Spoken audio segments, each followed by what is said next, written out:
Hi, welcome to my channel. My name's Sarah, and today we're going to be covering the basics of using Oracle and Tarot cards. So this is a beginner's 101 guide, basically, where I'm going to share my own experiences learning and using Oracle and Tarot cards. So we're going to cover basically how to choose a deck, how to program a deck, how to shuffle the cards, how to set up your reading, and how to actually read a card. So I hope that this information is helpful and assist you on your own intuitive journey. All right, so let's go ahead and get started with, first off, how do Oracle and Tarot cards work? So basically, the belief and my understanding is that Oracle cards really are connecting you to your own intuition, your own subconscious mind, as well as your guides, ancestors, angels, if that is something you believe in. And that by connecting with that energy, you're bringing forth messages that really deep down you already know. And that is where your intuition kicks in. And when you see a message, it resonates with you because of that inner knowing that, yeah, this is what I needed to hear, or I felt this, and this is confirmation of what I was feeling. So it's very much connected. It is your intuition. It's an intuitive tool. It helps you connect with that and bring forth messages. And we all have the skill, this ability. We all have intuition. This is something that has scientifically been studied and proven. And we can use our own symbolism and things that we connect with in our life to bring messages out of the cards for us. So we already kind of guide ourselves to the answers that we need. All right. So next I want to talk about what you can use tarot and oracle cards for and what you can't.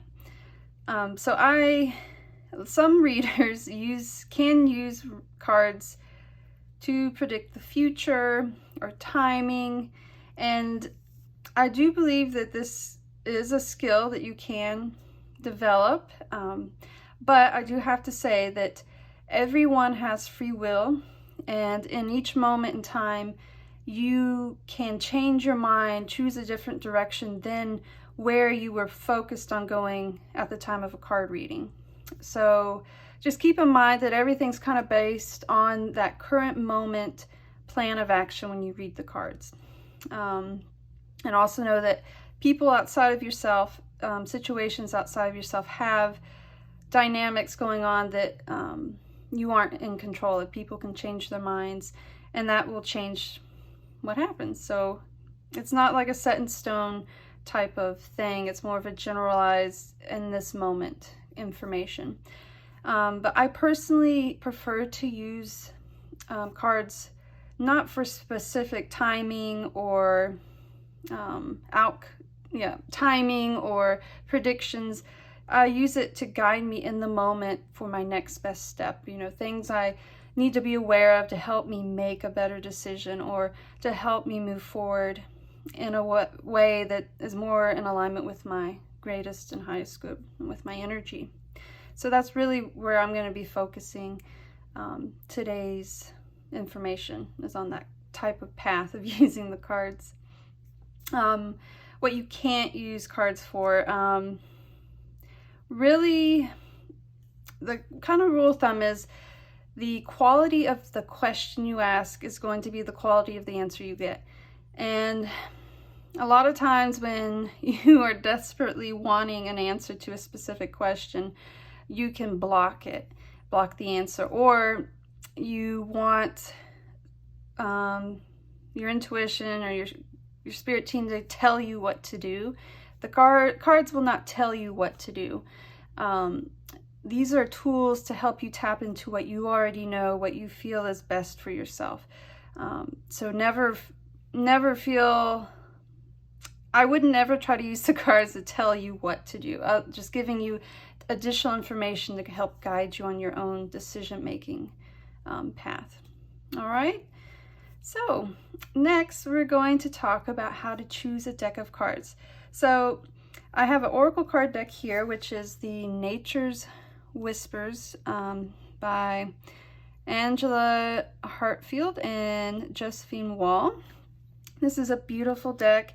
The reason I chose this deck for today's video is because it has great pictures and imagery on it for us to use. So, and then this other deck is our tarot card deck, which is not your traditional style tarot, like the Rider-Waite deck, which is very traditional images on it and wording. This is the Zen Tarot here, which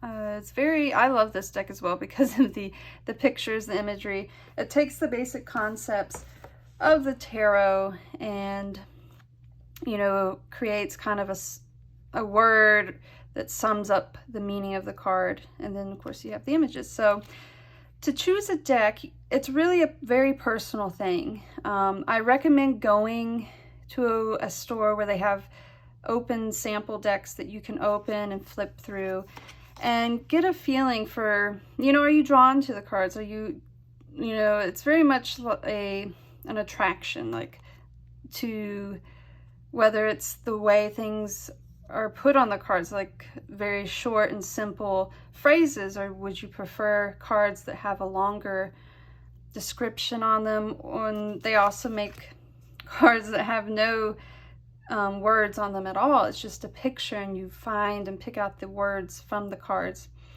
But you kind of have to basically just get a feel for them, you know, see what resonates with you. I know for me, I have gone through phases where I've preferred more descriptive cards with, you know, more precise messages. And then I've kind of moved towards more basic, you know, one word type cards. And then I pull more from the imagery of the card. You really just kind of have to get a feel for what you're drawn to. It's, like I said, very personal picking a deck of cards. And if you can go to a store where you can actually, you know, open a deck and look through them, that is the best way to pick a deck of cards. But you can also buy them online. I just recommend that you Google the card deck and look through, you know, multiple cards and see what they look like, you know, what they say, kind of the theme of the deck, to get an idea if it's right for you. Also, something to keep in mind are the types of questions you're going to be asking, because certain card decks are geared towards certain types of advice, guidance. Like they have decks specifically for relationships, for love. You have others that are based on more direct timing or spiritual path. You have ones that are based on, you know, your career. There's really like no end to the subject matter. So finding a deck that kind of gives you the information that you're going to be asking about the most. Okay, so we're going to move on to the difference between an Oracle card deck and a tarot card deck. And the basic difference is that the tarot card deck is a standardized deck, and that it has I believe 78 cards in it, and I'll show you here. Here's a Rider-Waite deck. This is like the traditional deck with traditional pictures on it. And so they have the standard 78 cards, yep. And each card has a standard set meaning. And whereas Oracle card decks, there is no standardization. It's very much author-based. You know, it's not set on a standard like path. Even this deck that is not standard tarot still adheres to the basic layout of a tarot card deck, and that is having a major arcana and a minor arcana. And then in the minor arcana, it's broken up into 4 different suits. So swords, pentacles, cups, and wands. And like I said, and that breaks down into like certain areas of your life and certain elements. And for example, the suit of swords relates to the mind, your mental aspect, whereas cups relates more to your emotions, relationships. So it can be a very, very useful in the beginning when you're learning how to read cards, to have a tarot deck and to start with that, because through learning the suits and the symbolism in a traditional deck, that will help you read any deck of cards, oracle or tarot. All right, so now we're going to talk about how to program your deck. And what I mean by that is how to connect your energy with the deck of cards. So you've gone out, you've looked at cards, you found one that feels right, resonates with you, answers the type of questions that you're going to be asking, and you brought it home. So there is more, hundreds of ways you can do this, but this is just my own personal way. I like to take the deck out, and I personally, I am a Reiki practitioner, so I like to Reiki my cards, but you can also just set the intention that, you know, to have the deck cleared of any energies that are not your energy, to cleanse and clear it, fill it with love and light. And you can also do a little ceremony with incense or sage to clear the deck as well. It's whatever calls to you. But basically, clearing the deck, setting the intention that it is, you know, filled with love and light. And then I like to go through the deck one card at a time, and I look at each card and I just, you know, quickly glance at it. And so I'm connecting with each card. I'm, you know, seeing what this deck entails. And once I get to the end of that, I like to shuffle the deck. And as I shuffle, I am setting the intention that my energy is connecting with the deck, and that the deck will bring guidance and information for me that is for my greatest and highest good. And once I've shuffled it and feel like it's the right timing, you know, it's very personal, once again, like shuffling till you feel like you've really connected your energy to the deck. And then the deck is programmed for you. Now, some people do not like to have their decks touched by other people, because they feel that their energy then is mixing into the energy of the cards. But that is, you know, a very personal thing. I personally don't believe that. After someone else handles one of my decks, I clear it myself. And a good way to clear a deck is just to give it a couple knocks or bangs on the table. That helps clear that energy out. And you can even reset the intention that this is connected to my energy. Or once again, use sage or Palo Santo, whatever feels right for you. It can be as extravagant or as simple as you want, and really the intention is the biggest key here. All right, so you programmed your deck. Now you're ready to shuffle. And I tell you what, when I began reading cards, shuffling was one of the hardest things for me. If you are great at shuffling just like a regular deck of cards, this might be super easy for you, but shuffling can be done many ways. You can literally just like put it on the table and shuffle around in a big mess and put it back together. You could do that. You can shuffle it like a regular deck of cards, where you cut it in half.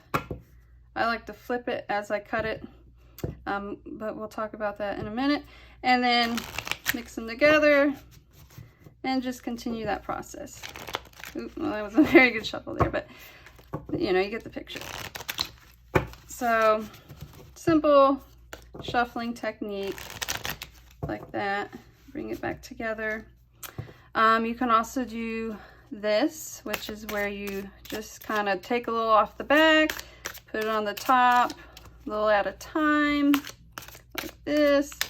And I do a combination of the two, but once again, it's whatever works for you. You're gonna just kind of have to play around with it and see what feels natural to you, what feels good to you. Now the big question is, okay, so I'm shuffling my deck. When is it time for me to stop shuffling and actually pull some cards? So there are a couple ways of doing this, but you can intuitively know when to stop shuffling, when it just feels right, like you feel like, okay, it's sufficiently shuffled.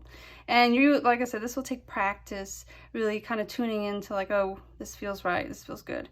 And that's kind of what I do. I shuffle until it feels right to me.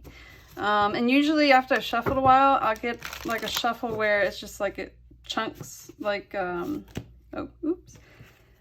like where it doesn't really shuffle good, kind of like that. And that's kind of an intuitive sign to me that it's good.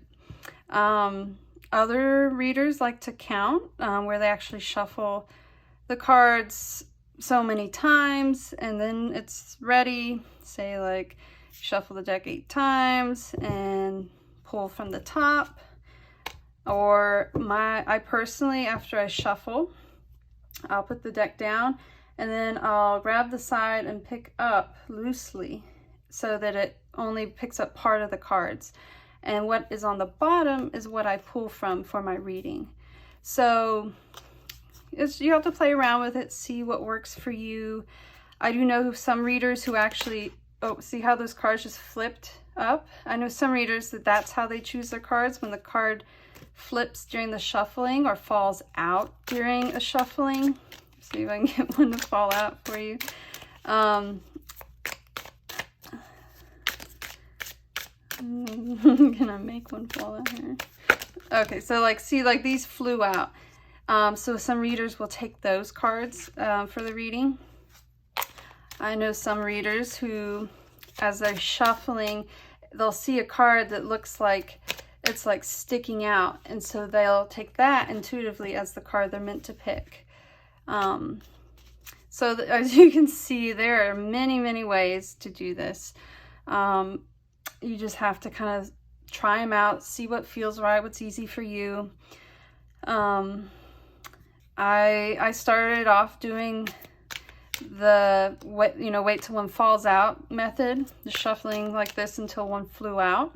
But I've now moved to shuffling until it intuitively feels right, and then I cut the deck and pull from the top of the pile. Okay, so it gives you some ideas there for shuffling. When you have a bigger deck like this Oracle card deck, it can be a little more harder to shuffle. So sometimes you have to modify how you're shuffling. Like I have a deck of cards that are shaped like hearts that are really hard to shuffle. So you kind of, just have to modify sometimes for each deck as well. But the important thing is to play around with it and see what feels right, what feels natural to you, and then set that intention before you begin your readings that, okay, Spirit, or my intuition, higher self, as I shuffle, I want the messages that are meant for me to come out in this way. Or after I cut the decks, that's when I'm going to pull the cards. That way you have your intention set before you start shuffling. Okay? So next we're going to talk about using card spreads or not. And so you've shuffled your deck and you've pulled your cards. I do have to say that using the card flying out method can, I personally think it can be confusing at times to use this card spread with that, because you can have multiple cards fly out, or if you're using reversals, you don't really know which way it was, or if it's laying funny, you don't know, is it reversed or not reversed. But there are a lot of readers that they just read the cards as one grouping. Like, you know, Beyond Illusion, Aloneness, Flowering, and they take it and merge it all together to create a message. Whereas another way you can use the cards is through an actual spread, what they call a card spread, where you have a designated number of cards you're going to pull, and each one is answering a specific question or giving you information on a specific area. So a common card spread is card 1 is your past, card 2 is the present, and card 3 is the future. And you can relate that to any area situation, just as long as you set that intention before you start shuffling. Okay? So, you know, you can say, okay, I'm shuffling for card 1, and oh, that looks like the right card. There's card 1. You shuffling for card 2. Oh, that's card 2. And, you know, go about that way. Or, like we talked about, shuffle till it feels right. You cut the deck, and then you draw 1, 2, 3, like that. Okay? I know some readers that always use the card on the bottom after they're done shuffling as additional information. It's really an art, and there is no right or wrong way to do this, okay? Yeah, is there anything else about card spreads? I want to mention again that, you know, the quality of the question you're asking is really going to affect what information you get. So it's always best to ask questions, open-ended questions, like, what do I need to know to make the best decision in regards to this? Or what am I not seeing that I need to be aware of? Or how, you know, what do I need to know to blah, blah, blah? Or what about this relationship am I not seeing? Or what kind of relationships, scratch that. I will say, what do I need to know about this connection to help me make a decision about whether or not to pursue or not pursue? Or, you know, we can go on and on, but the key here is open-ended. When you kind of box yourself in and asking Spirit, like, what should I do? Or should I do this? Like a yes or a no. I've done yes and no questions before, and they can be helpful at times, but in general, I think they can really, a lot of times you won't get an exact answer, and that can be even more frustrating. Because I really believe that the best use of cards as an intuitive tool is through bringing us extra information, bringing things to light that really deep down we knew, to help us see things in a broader perspective and a more complete picture, so that we ourselves can make a decision from our intuition. But like I said, this is an art. It takes practice, and you'll kind of get a feel for what kind of questions really help you the most, and how to build a good question. All right. So now let's talk about how to actually read a card. So I'm going to just randomly draw a card here for us, and I'm going to show you how to read it. So this card says Fresh Approach. So depending on the question, say the question was, what in my relationship am I not seeing that I need to be aware of? And the fresh approach came out, and you're like, okay, fresh approach. So I need to approach something in a new way. There's something I need to change up, look at things with new eyes. And you can see, I hope you can see in this card here, all of the imagery. We have water, the moon, all kinds of animals in here. This woman with a tree on her head. And everything in this card is symbolic. And every symbol has a kind of standardized meaning you could look up on the internet. or in some books. But ultimately, spirit and your intuition speak to you through your own language. And so when you see a symbol, say the moon here, what does that mean to you? What do you associate personally that symbol with? So say when you see a moon, you think of feminine energy, or you think of emotions, or you think of change, you know, the changing tides, or, you know, see, you have to really tap into what it means to you. And through that, that's how the messages come through that are meant for you. And now you're like, okay, well, look at all this stuff on this card. How do I pick what is the message that is meant for me at this time, asking about this relationship? Well, what I do is I pay attention when I flip the card over. Where do my eyes go to? Where am I first drawn to? And in this card, I'm drawn to this section here. I think it's part of her wing, but there are two faces, kind of hidden faces in here. And I'll get into what I'm going to interpret that as, but I want you to try to pay attention to when you first glance at a card. Where do your eyes go? You know, are you like drawn to this rainbow, or are you just like, wow, look at this, her elbow, and this like, it's a waterfall. Let yourself just intuitively be guided and pay attention to that. So say your eyes were drawn to these two hidden people.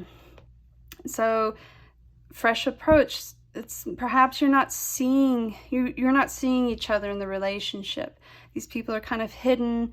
They're not really looking at each other. This could also be not seeing eye to eye, or feeling like you guys aren't clearly communicating. There's like this cloudiness between you, and needing to open up the communication, a fresh approach in your communication and how you see each other, view each other. Yeah, so see how I kind of, you take what you are drawn to and apply it. And sometimes when you draw a card, you might not even apply what the card says. It might be something very significant, like you're drawn to the peacock here, and that is something very special to you. And so Spirit is really telling you a message from this peacock versus what the card's saying. So you have to just kind of get a feel for it. I combine the two usually, unless I just intuitively feel strongly one way or the other. But it takes practice, getting used to it. Maybe initially when you start out, using the text on the card will be more useful or easier for you, and then as you go along, you start picking up other messages. Because as you connect with symbols, you start building your own library of symbols, where Spirit and you have this understanding of what these things mean when I see them, and Spirit can then send you these messages in cards and in your life, and synchronicities to give you messages. So in this card, again, we have patience. So if I'm asking about my relationship and I'm not seeing patience, I need to have more patience with my partner, patience in the way things are progressing, or patience with myself and opening up. Whatever it is that comes to your mind when you see patience, it should intuitively click a message from this, from what you're seeing. Again, we have the moons here, so maybe when you look at this card, you're drawn to the moon phases, and you're thinking about how, change, and how you and your partner are always changing and growing, and you have to be patient with each other as you grow, as you learn, and as you both are progressing through your life's journey.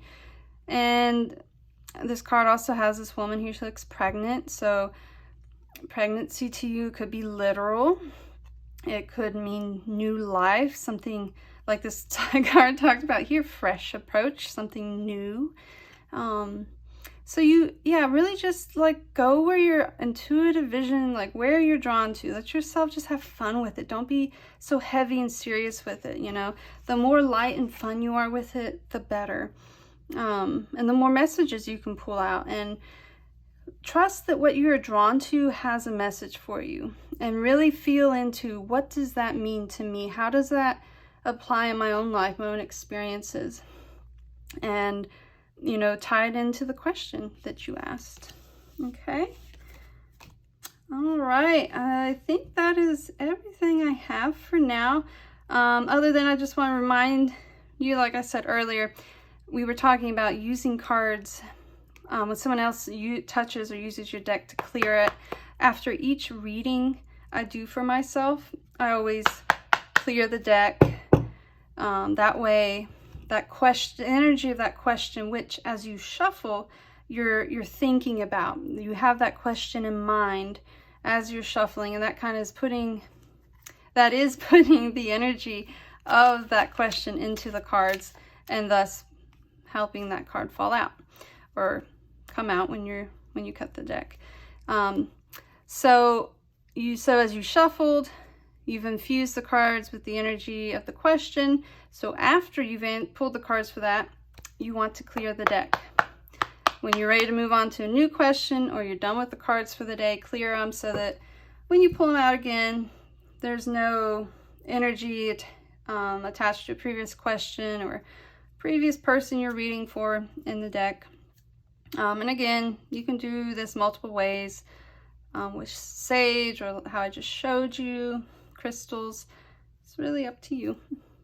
All right, that's all I have for you guys. I hope this was helpful, and please let me know if you have any questions, and good luck on your intuitive journey.